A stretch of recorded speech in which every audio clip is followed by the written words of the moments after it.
अस्सलामुअलैकुम। कैसे हैं आप सब? उम्मीद करती हूँ कि सब ठीक ठाक होंगे। तो आज का हमारा जो टॉपिक है वो बहुत ही इम्पोर्टेंट है। आपने इसको ध्यान से देखना है, ठीक है। पहले तो हम इसकी डेफिनेशंस देखेंगे, उसके बाद जो है वो हम इसको एग्जांपल्स के साथ जो है वो अंडरस्टैंड करेंगे। ओके, तो आज का हम टॉपिक शुरू करते हैं। आज हमने करनी है कोड्स की टाइप्स ऑफ कोड्स कितनी हैं, और उसकी आगे जो है वो फर्दर डेफिनेशंस को हम डिस्कस करेंगे। इसका कंपैरिजन टेबल हम डिस्कस करेंगे कि दोनों टाइप्स को जो है वो हम सामने टेबल में शो ऑफ करके डिस्कस करेंगे कि इनमें डिफरेंस क्या है बेसिकली, ठीक है। तो टाइप्स ऑफ कोड्स जो है वो बेसिकली यहाँ पर हम टू टाइप्स ऑफ कोड्स की बात कर रहे हैं। सोर्स कोड है इसमें और ऑब्जेक्ट कोड है। ओके, तो आपने ये इसको नोट डाउन कर लेना है और फिर हम इसकी डेफिनेशंस जो है वो वन बाय वन देख लेते हैं। तो पहला है सोर्स कोड, ठीक है। A program written in a high language is called source code. जो हाई लैंग्वेज प्रोग्राम में कोड लिखा जाता है उसको हम सोर्स कोड कहते हैं। Source code is called source program. इसको सोर्स कोड भी कहते हैं और सोर्स प्रोग्राम भी कहते हैं, ठीक है। हाई लेवल लैंग्वेजेस कौन सी होती हैं? जो ह्यूमन बीइंग अच्छे से अंडरस्टैंड कर सकते हैं लेकिन कंप्यूटर उसको अच्छे से अंडरस्टैंड नहीं कर सकता, ठीक है। तो इसको हमें फिर चेंज करना पड़ता है, वो हम आगे फर्दर इसका देखेंगे procedure. Computer can not understand the statements of high level language, ठीक है। मैंने जैसा कि आपको बताया कि कंप्यूटर जो है वो हाई लेवल लैंग्वेजेस को डायरेक्ट अंडरस्टैंड नहीं कर सकता। दी source code can not be executed by computer directly. Source code जो है वो ह्यूमन लैंग्वेज में होगा और डायरेक्टली कंप्यूटर उसको अंडरस्टैंड नहीं कर सकता और एग्जीक्यूट भी नहीं कर सकता। जाहिर है जब वो उसको एग्जीक्यूट तभी करेगा ना जब उसको वो अंडरस्टैंड करेगा। It is converted into object code. इसको पहले हमें क्या करना पड़ता है, किस कोड में करना पड़ता है? ऑब्जेक्ट कोड में हम इसको करते हैं कन्वर्ट एंड देन एग्जीक्यूटेड, और फिर इसको जो है वो एग्जीक्यूट किया जाता है। तो ऑब्जेक्ट कोड क्या है, अब इसकी देख लेते हैं डेफिनेशन।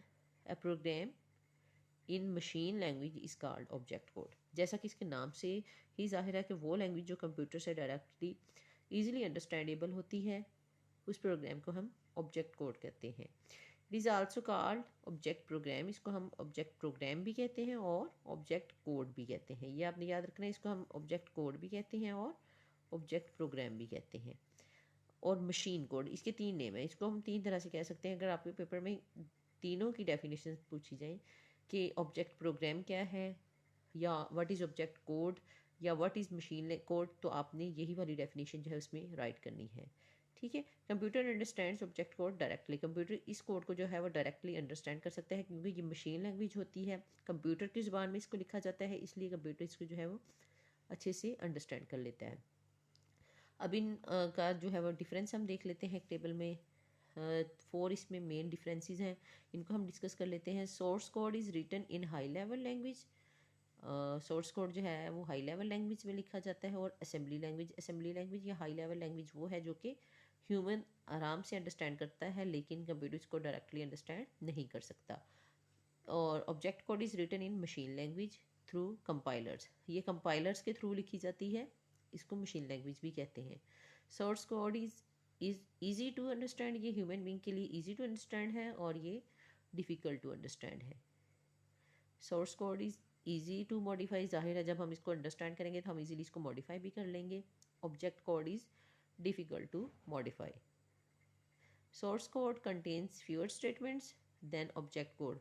इसमें चंद एक स्टेटमेंट्स होती हैं और हाई लेवल लैंग्वेज में होती हैं, इसलिए जो है वो इसमें फ्यूअर स्टेटमेंट्स जो है इनको कहा गया है कि चंद एक इसमें स्टेटमेंट्स लिखी जाती हैं इस कोड में जिनको हम आराम से अंडरस्टैंड करते हैं और फिर इसको कंपाइलर्स जो है वो मशीन कोड में चेंज करते हैं, फिर कंप्यूटर इसको जो है वो अंडरस्टैंड करते हैं। And object code contains more statements than source code. इसमें जो है वो स्टेटमेंट्स ज़्यादा होती हैं क्योंकि ये कंप्यूटर की लैंग्वेज में होता है। इसमें हमें ज़्यादा जो है वो कोड जनरेट करना पड़ता है ताकि कंप्यूटर उसको आराम से समझ सके, ठीक है। तो आज का हमारा लेक्चर जो है वो इसको एंड करते हैं। ये आपने याद रखना है। टाइप्स ऑफ कोड्स आज हमने डिस्कस की कि कितनी टाइप्स होती हैं, फिर फर्दर इनकी डेफिनेशंस की और फिर इनको हमने कंपेयर किया। तो उम्मीद करती हूँ कि आज की वीडियो आपको बहुत ज़्यादा पसंद आई होगी। अगर वीडियो अच्छी लगे तो इसको लाइक ज़रूर करना है। बाकी साथ ही साथ वो व्यूअर्स जो मेरे चैनल पर बिल्कुल नए हैं, अगर अभी तक आपने मेरे चैनल को सब्सक्राइब नहीं किया तो सब्सक्राइब कर लेना है। इसी तरह से मैं नेक्स्ट वीडियोज़ लेकर आपकी खिदमत में हाजिर होती रहूँगी। तब तक के लिए आपने अपना ढेर सारा ख्याल रखना है और वीडियोज़ को लाइक करना है। नेक्स्ट वीडियो के साथ फिर हाजिर होंगी। दुआ में याद रखिएगा। अल्लाह हाफिज़।